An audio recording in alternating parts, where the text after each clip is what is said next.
Well, welcome back. Hello, and you're here at Teaching for Racial Equity's podcast, and it's based on the book by the same name. I'm Tonya Perry, one of the book's authors. In our final episode, I'm joined again by my co-authors, Steve and Katy. We're going to share our thoughts on what we've learned from our previous episodes and discuss next steps for teaching racial equity. This includes actions educators can incorporate into their teaching and learning and ways to persevere in the face of resistance. So let's get started tonight. Are you ready, my co-authors? Here we are. Absolutely. Yeah. Before we move on, I just wanted to just briefly talk about what we've been doing since we've last been with the audience. I know that, Steve, you've been hanging out with third graders virtually, That's right. discussing social issues. Is that right? Absolutely. Every week, every Tuesday at noon. I know that's pretty interesting work. I can't imagine anything more fulfilling, honestly, Steve. I bet you have some pretty good conversations. They always have great ideas. They're inspiring always. Tonya, I know that you are continuing to stay busy with NCTE, with the National Writing Project, and with your work as a professor. And I heard a rumor that you're also taking tap dance lessons. Oh, my goodness, Katy. Yes, I am. Yes, I am. Oh, and I am a star only in my own mind. Hey, tap dancing is hard. So, although I think as teachers, we often tap dance in more figurative ways, don't we? So, there we are. Absolutely. And Katy, I know that you have over the years done a lot of dancing and choreography for local musical theater. That is true. Along with being constantly dealing with your role as department chair at Northeastern Illinois University in education. And so I don't know how you balance it all and still work with the writing project as well and take care of your cat who hasn't shown up on the screen just yet. Yeah, time will tell. But you manage somehow, clearly. Well, I think among us we're a fairly active group, a fairly active trio.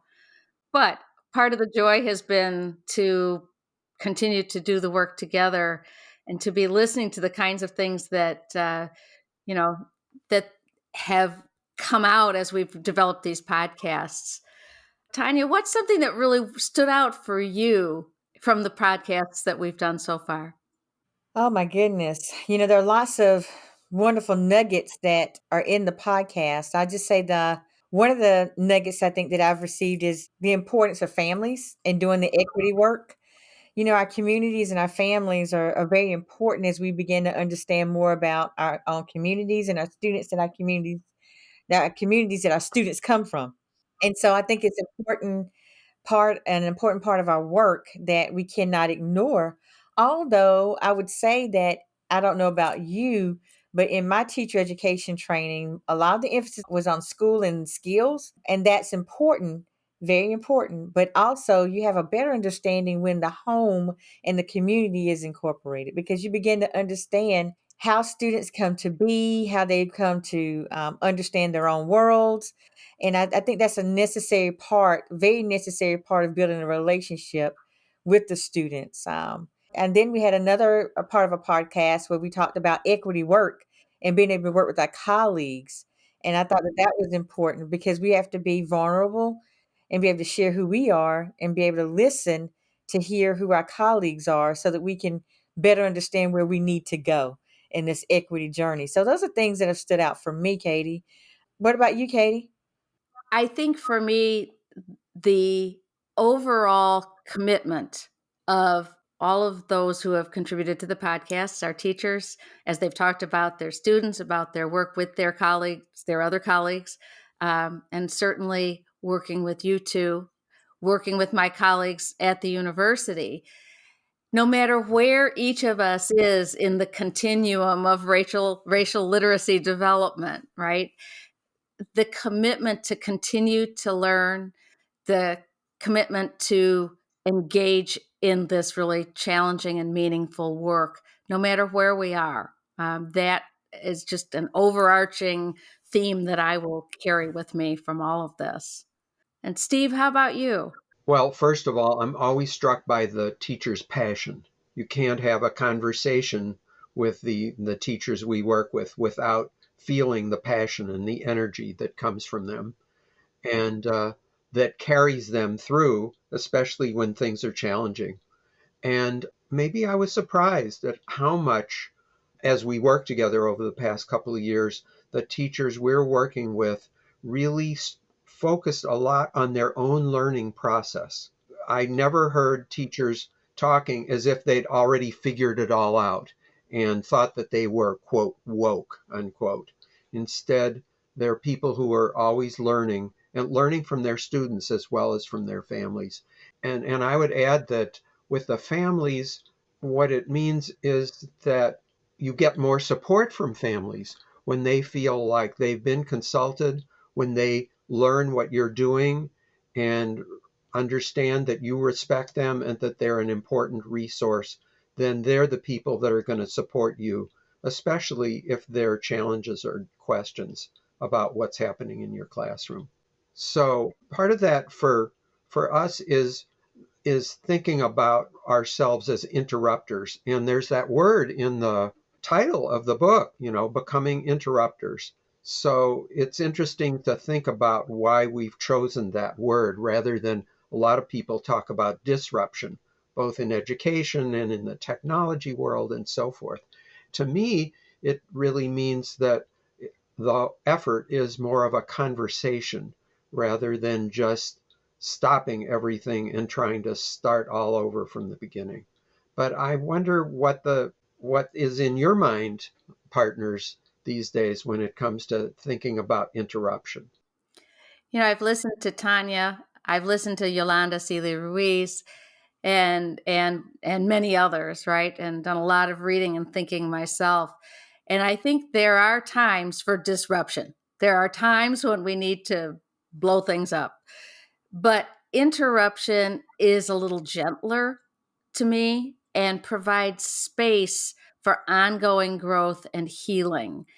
The three of us have talked a lot about why we chose that word, and that is one of the things that has really stuck with me. The space for growth, the space for healing when things are interrupted.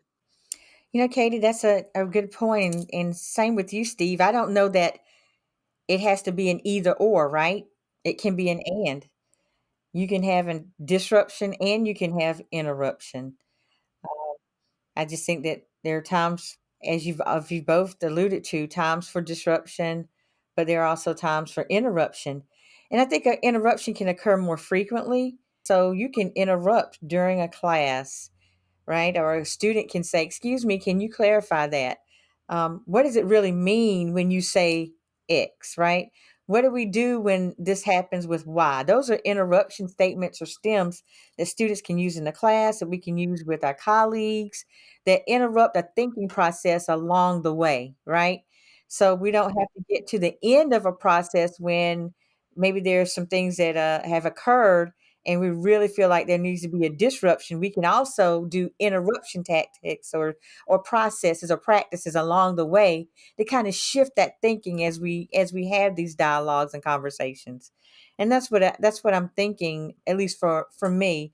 It doesn't have to be a binary, but I think they both coexist. There's just times for, that you call on one and maybe the other at different times.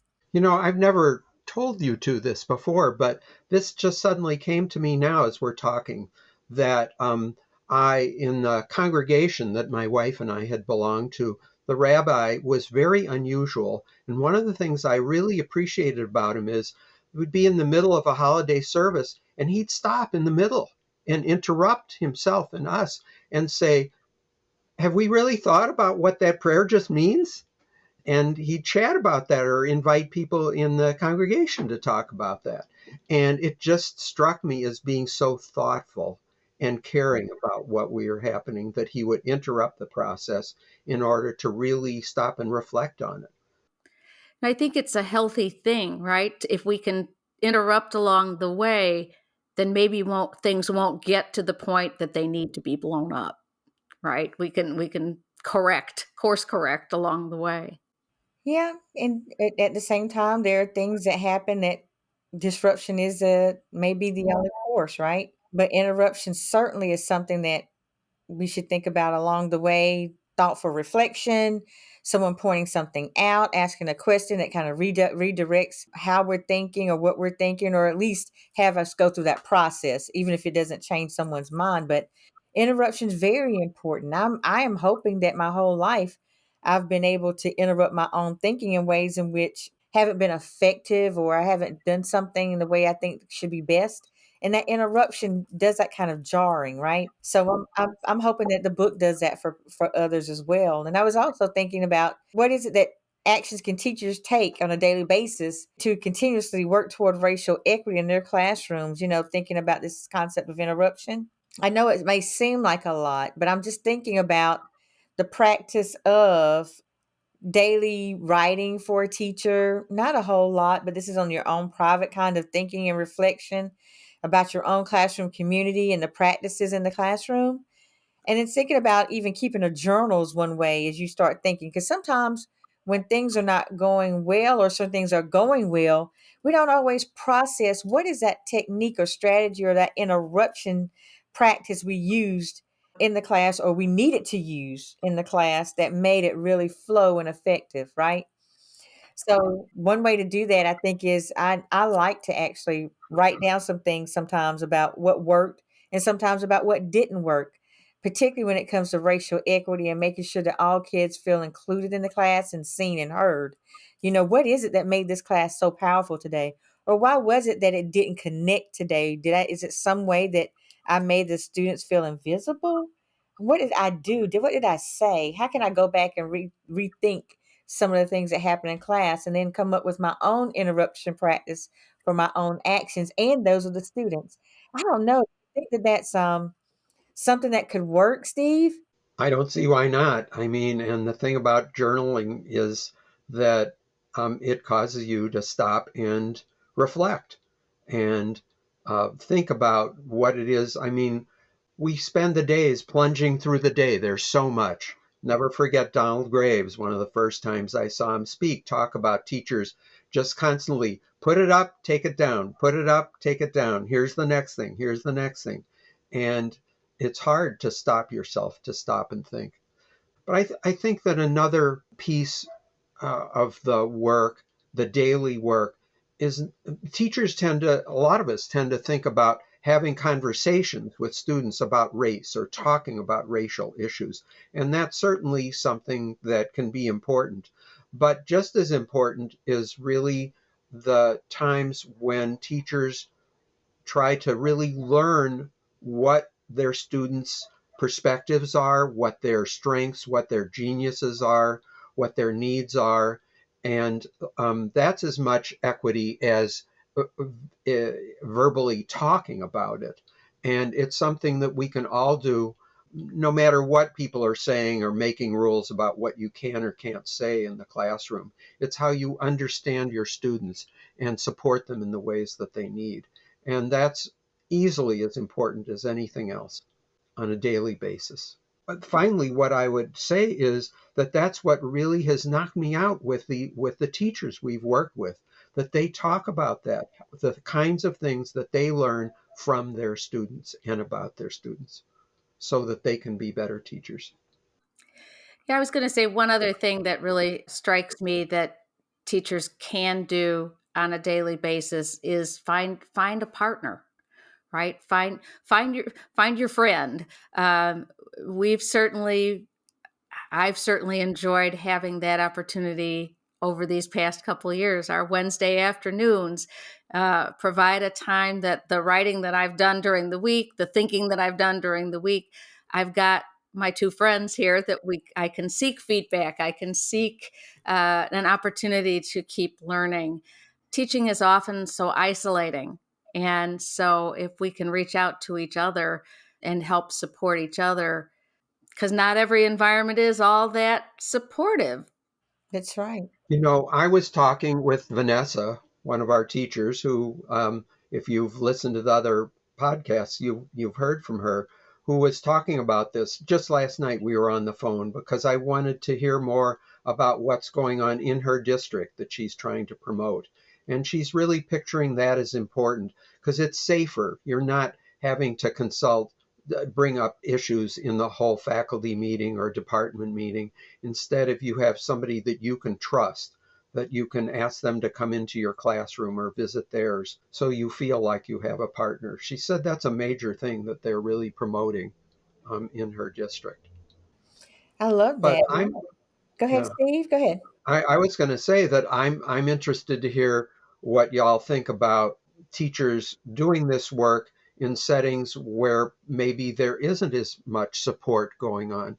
We certainly know that there's a lot of questions, a lot of concern being expressed by community members and families that can make teachers wonder, well, can I really do any of this because people are feeling threatened by it, even though they really shouldn't be threatened because it's about support for all of our children, not dividing people. But I'm wondering what your thoughts are, both of you, about what teachers can do in settings where maybe they don't feel there's a lot of support for this work. Well, I think you hit on something there, Steve. And even with your conversation with Vanessa, I'm thinking about establishing equity partners, someone who really holds you accountable for equity in your classroom, in your talk, in your interactions with students and parents and communities. Is somebody who's your accountability partner when it comes to how well are you really responding to the school and the overall community, and holding you accountable, and somebody you can have those conversations with. When I feel really successful that I did X, what do you think? Or I really feel like I missed the mark on this. How do you think I should handle this? But having an equity partner, I think is important. And, Katie's right. Finding your people. I think that you're right, Katie. You're right on the mark. And what about even outside of the school? What do you think about that, Katie? Having people. One of the things that you had mentioned before in an earlier conversation, Tanya, is the notion of finding communities of practice. If you've got a community of practice within your immediate environment, that's great. And that's ideal. But if not, one can find a community of practice. There's others out there seeking to do the work together. I think about one of our writing project fellows who talked about that she does a Saturday coffee where she gets together with other teachers from the area, and pre-COVID, they met at a coffee shop. I believe they've been doing Zoom coffee for the past 2 years, but they're not all from her school, but they're all people that value student learning and value writing, in particular, and drawing upon students' writing to ensure that they are included appropriately in a classroom so that they can develop their voice in whatever classroom they're in. I love that idea of community of practice. Sometimes the community of practice, like you said, Katie, could be within the school, could be a national community of practice, right? Or it could be parents who really want to make a change and they become your community of practice. So being able to do that's important. And Katie, thinking about this, what do you think the role of policy and law is at the local and federal levels in advancing equity, and the role of grassroots action? We've been really talking about more grassroots here, but let's talk about policy and law. What do you think about that at the federal level in advancing equity? What do you think? Well, as you said earlier, I don't necessarily see this as an either or, right? Rather, it's a both and. Ibram Kendi talks about the necessity of law and policy in enacting positive change. And certainly there are some laws and policies in various places that are concerning. In the meantime, in our state of Illinois, the state has passed culturally responsive teaching and leading standards that teacher preparation institutions need to ensure that future teachers are engaging with, a media literacy requirement, again, to help ensure that our future teachers can ensure that their future students are really able to discern and think critically about the information that they are hearing and seeing from all angles. And all of that said, the grassroots effort is really important as well. The teachers in the classrooms, those of us who are advocating from different points of entry, from the university, from our writing projects, from our consultant areas, we all need to work together. And so I think it is, to me, it is both and. We need the law and policy. We need those of us on the ground to really be working toward advancing equity for all of our young people. I would say too that there are going to be, because some of the laws and policies are really aimed at silencing the discussions, truth Yes. be known, right now, As I said, and a little challenging, a right? little challenging. And and so there are going to be brave teachers, not all of us, but some, who decide to stand up and teach the truthful history anyway. And they may find themselves in court about it, or otherwise finding themselves under fire. And what I think the rest of us can do, because not everybody's going to have that bravery, or maybe they have a family and young children and they just can't take that risk. But what we can do is urge our unions and fellow teachers and other organizations and community organizations and parents to stand up and stand behind those people and make clear that they're representing values that are important to a lot of us, and that therefore perhaps those efforts are going to bear fruit. I wanted to just jump back for a minute, though, to our earlier question about what to do, when the setting is not supportive. And that is that nobody is stopping any of us from learning and reading and studying.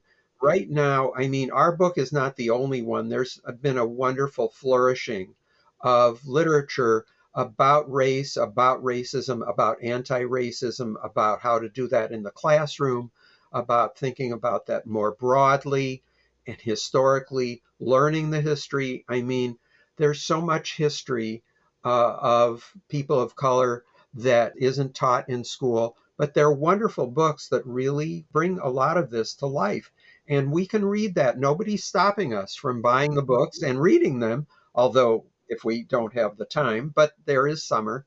And so I think we have to keep that in mind, that there are always things we can do, each of us, to continue our learning in this process that Steely Ruiz calls a continuum of racial literacy development. We're all on the spectrum of moving in that direction. And that means you've got to study and find out the things that you don't realize you don't know. Absolutely, Steve. I'm glad you mentioned the continuum. And part of the racial literacy development model has historical literacy. And in there, that is a discussion of learning about the history, the true history, right? The complete or comprehensive history, not just one part of history, but learning holistically about history and how all of the incidents that have occurred in our history are intertwined and how they relate to each other. So I think that it's important that the laws that they should teach us that we can't run from our past, that it is not any one person's history, it is the American history in this case, and in some cases our global history, that we're better because we can face the history and learn from it, that there is, when we reject history, then we are doomed to repeat it, but we're also doomed to walk in a way that is not prosperous for us as humans, right? So people want truth can stand together. You know, universities, schools, local organizations can stand together. We don't have to stand separately because we're looking for and really want the history, the historical literacy of all races, but particular the races of marginalized people to be integrated into and be told into and woven into the American history. So I know that there are people who are scared, but you should never be afraid of that history and should welcome to learn about that history so that we can do better because we can all learn from those mistakes that have been made in the past. That's how we become better. So I just think that policies should really help us do that and really put all the history, the American history, at the forefront and not run from it. And a lot of that history is positive. A lot of the history of people of color is really wonderful in terms of creativity and art and thought and music. So, for example, we learned from Guldi Mohammed the history of African American literary societies in cities all over the country in the 19th century. I was just reading about the history of all of the hundreds of school buildings and schools that were built and funded by African Americans right after the Emancipation Proclamation. They went right to work creating schools for their children. And so there's history like that that is it's not all terrible, things that people were doing to each other. And when we know that there's that wonderful heritage that helps people of all colors to be proud of that and to emphasize that as part of the heritage that they can bring to their learning now. Well, what do you think? What do you hope that the readers will take away from this book overall? We've talked about several things. And, this is our last episode with Teaching for Racial Equity for the podcast. So, what is it that we hope that people will take away from the book? And I can just start it. I'm hoping that people understand that our students are very important to all of us. Our children are very important to all of us, and we can't teach them without connecting to who they truly are. It's just not possible. If we're going to see a student, we have to see the the student's history, the student's present, the student's dreams, the student's future. It's the whole student. And racial equity is a goal for all of us. For none of us want to leave any student misrepresented or invisible in any way. So it's important that we see the whole student, know the whole student. That includes the history of the student, the present of the student, the community of the student, and knowing who everyone is makes us stronger, not weaker. I think that's what I want people to get from the book. And that these are efforts that help us be more fully human. There are things we can do, there are things that we must do, and that if we just start somewhere, being patient with imperfection, but persistent and just keep going, because that's how we embrace our humanity. Steve, how about you? In the book, we've encouraged people to start with themselves and to reflect on their own history, their own growing up, their own perspectives. And I've thought about how that has to be hard for a lot of people to somehow find perspective beyond what they already see and what they already view in the world. It does help to have a thinking partner, somebody who's different from you in some way, so they see your life in a different perspective than you do. And I have to say for myself personally, that's been one of the most joyous things about working on this book is having the two of you bring to light the times when I'm not realizing what my perspective is and not realizing that there's another way to see things that might make it easier for me to understand the need for doing things differently with children. Because most of the time, actually, for teachers, we're adults, and the people we are working with are children. They're already in a different generation, and their lives are going to be different than ours. And to be able to see what that means for their learning and what that means for how we support that learning, we have to find a way to move outside ourselves and reflect on that. And we ask people to do that in the book, but it's not easy. And I think educators who work with teachers have struggled to find ways to help new young teachers to do that work because it isn't easy, but it's important. When I think about then where do we go next, right? What does each of us see as next, and what advice might we give to ourselves? I'm going to jump in and just say my advice to myself is keep learning. Just keep learning. Keep doing that. Tanya, how about you? I'm thinking that I just want to be willing to listen, and then being willing to ask questions and listen. I'll probably speak less and listen more, and then being able to interject and being willing to interrupt, certain ways of thinking, whether it's questions, something declarative, maybe by posing scenarios. But I just really want to be able to listen and learn, and then be able to interrupt in ways in which people can begin to think through what they've said, in myself, right? I'm still on this journey as well. I don't want to say that I got it figured out, because if I did, you should run. But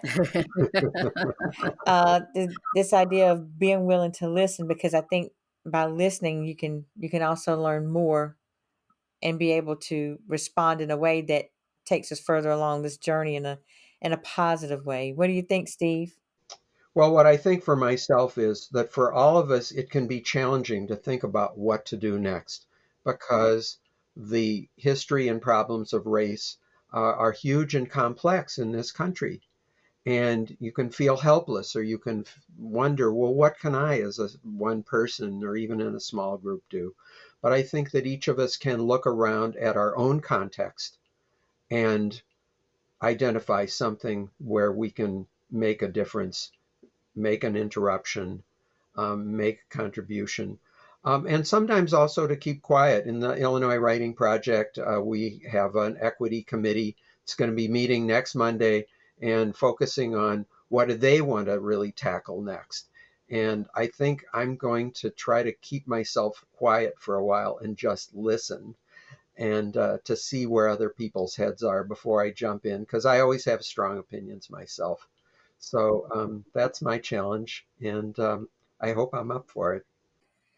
Well, I think that the book has certainly done something for us on this journey for the last 2.5 years. It'll be 3 years soon of actually doing the work and practicing what we have learned in the book.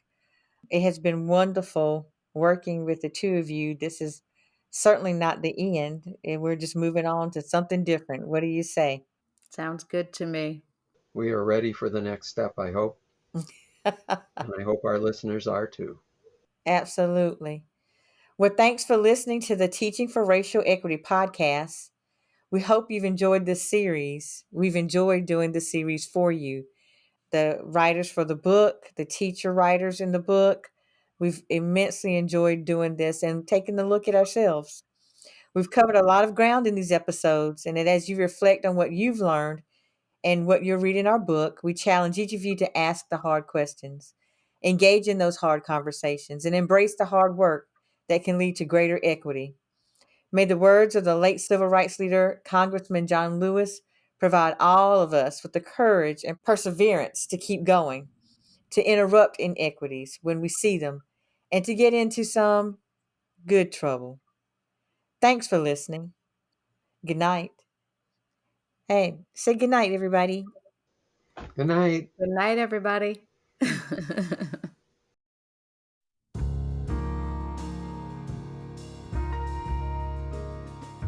The book, Teaching for Racial Equity, is available on Amazon.com, Stenhouse.com, and other online booksellers.